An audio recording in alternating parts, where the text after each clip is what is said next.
और मेरे निर्वाचन क्षेत्र के लोग बहुत ध्यान से बजट के भाषण को सुन रहे थे। आशा ये थी कि सांगली को इस बजट में कुछ हासिल हो, लेकिन दुर्भाग्य ये रहा कि सांगली तो दूर, लगभग 1.5 घंटे के भाषण में एक बार भी मेरे राज्य महाराष्ट्र का नाम नहीं लिया गया। असम और बिहार के नदियों में आने वाली बाढ़ की बात की गई, लेकिन महाराष्ट्र में भी बाढ़ आते हैं, लेकिन महाराष्ट्र में बाढ़ और उससे होने वाली जान और माल के नुकसान की हानि की बात अर्थमंत्री जी ने नहीं की। आंध्र के अमरावती की बात की गई, उनको हजारों करोड़ रुपए का फंड दिया गया, लेकिन महाराष्ट्र में भी अमरावती आती है, उसका जिक्र न किया गया। सांगली जो मेरा निर्वाचन क्षेत्र है, वो भी चाहता है कि स्मार्ट सिटी में उसका समाविष्ट हो। उसका ना स्मार्ट सिटी में समाविष्ट हुआ, न वहां हवाई अड्डे के लिए कोई निधि दिया गया।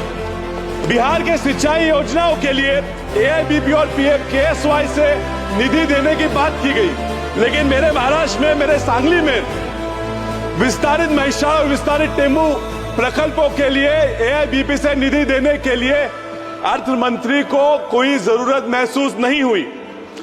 महोदय, भारत के टैक्स का 37% हिस्सा ये महाराष्ट्र से आता है। भारत की GDP का 14% हिस्सा ये महाराष्ट्र देता है। सरकार का लक्ष्य है कि 5 ट्रिलियन की इकोनॉमी बनाएंगे।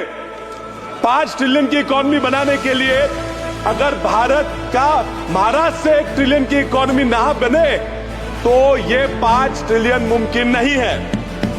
महाराष्ट्र के विकास के बिना इस भारत राष्ट्र का विकास होना नामुमकिन है। मैं महाराष्ट्र के एक स्टेट एंथम, जो हमारा राज्य गान है, उससे एक लाइन आपको बताता हूं।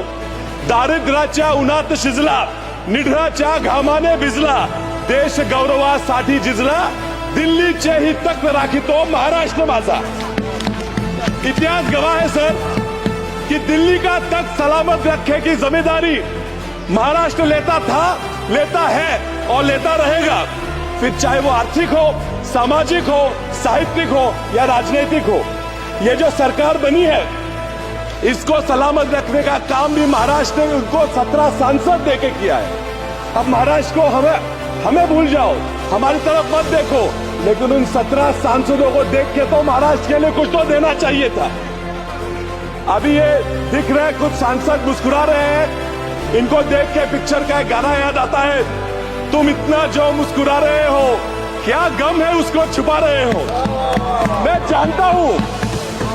जानता हूं इन्हें डर है कि वापस निर्वाचन क्षेत्र में जाके क्या कहेंगे, ये दुख उनको सता रहा है। खैर, इनकी मजबूरियां मैं समझता हूं सर। बैसाखियों पे बनी हुई सरकार से और लोग क्या अपेक्षा करेंगे।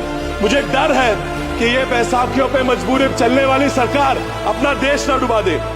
सर, राज्यों की बात छोड़ते हैं, सामान्य लोगों की अपेक्षाओं पे क्या क्या किया ये मैं पूछता हूं।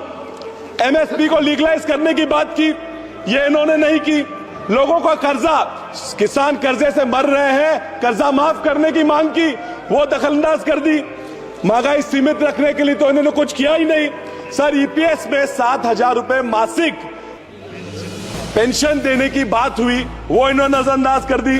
भूमिहीन किसानों को भी सम्मान योजना में, PM सम्मान योजना में समाविष्ट करने की बात की, वो भी उन्होंने ठुकरा दी। सर, फर्टिलाइजर हो, सीड हो, उस पे लगने वाला GST भी इन्होंने माफ नहीं किया। मनरेगा में 400 रुपए तक मिनिमम वेज बढ़ा दो ये मांग की थी, वो भी उन्होंने नहीं दी। चलिए, नहीं दिया तो नहीं दिया, जो दिया उस पर मैं सर 1 मिनट बात करूंगा। Food subsidy, they have decided to again continue with the 80 crore food subsidy. So it's a very ironic issue because the entire BJP's plan, election manifesto going around telling people was कि if you don't vote us back to power, आपकी food subsidy खत्म हो जाएगी। Sir, food subsidy की बात करते हैं और खुद इन्होंने इनके बजट में फूड सब्सिडी पे देने वाला प्रोविजन कम कर दिया है। सर, ये किसानों की वेलफेयर की बात करते हैं, 13.5% फर्टिलाइजर की सब्सिडी के लिए होने वाला प्रोविजन इन्होंने कम किया है। सर, ये इंटर्नशिप की बात करते हैं, 500 फर्म मिलकर 20,000 लोग हायर करेंगे बात करते हैं, मुझे ये मुमकिन नहीं लगता। सर, ये 3 करोड़ घर बनाने की बातें करते हैं। मैंने पूरा बजट छान मारा, पिछले बजट से इस बजट में सिर्फ 5% ज्यादा प्रोविजन किया है। ये किसे फंसाने की कोशिश कर रहे हैं सर? ये छोड़ के बजट में 70,000 पिछले वोटर अकाउंट में और 60,000 इस वोटर अकाउंट में उन्होंने न्यू स्कीम्स के लिए दिए हैं। कौन सी न्यू स्कीम्स है? इससे क्या होने वाला है? क्यों नहीं बताते? हमसे वोट मांग रहे हैं और नहीं बता रहे 60,000 रुपए कहां जाए। Sir, you are in this budget, is this a budget only of announcements और is a budget only for actual provisions? मैं आपको हमारे संत तुकाराम महाराज जी का एक अभंग सुनाता हूं। बोला चीज कड़ी, बोला सात बात, जेवून तृप्त कौन झाला। इसका अर्थ यह है कि बातों की कड़ी चावल से किसी का पेट नहीं भरता। सर, परसों एक बजट से खुश सांसद मुझे बोले कि विशाल, ये तो अभी बस ट्रेलर था, पिक्चर अभी बाकी है। सर, ये ट्रेलर और पिक्चर सी बातों से मैं पूरा डर जाता हूं। परसों बीवी बोली एक ट्रेलर देख लिया पिक्चर का और पिक्चर दिखाने मुझे ले गई। सर, दिक्कत यह है कि ट्रेलर देख के पिक्चर तो चले गए, आधे घंटे में बोर करके बकवास पिक्चर भी बाहर आ गई।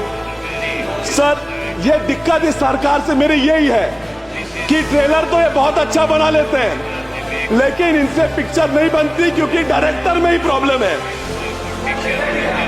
इस बार तो ट्रेलर भी बकवास हुआ। So I'll conclude the simple point, and I want to tell them why they have lost in states like Maharashtra.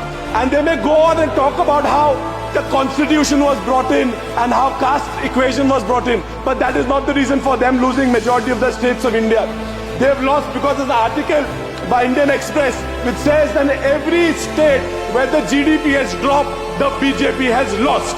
And if they continue with this kind of economic policy, I assure you, sir, I'm concluding, I assure you, sir, आने वाले महाराष्ट्र हरियाणा के चुनाव में ये वापस हारेंगे।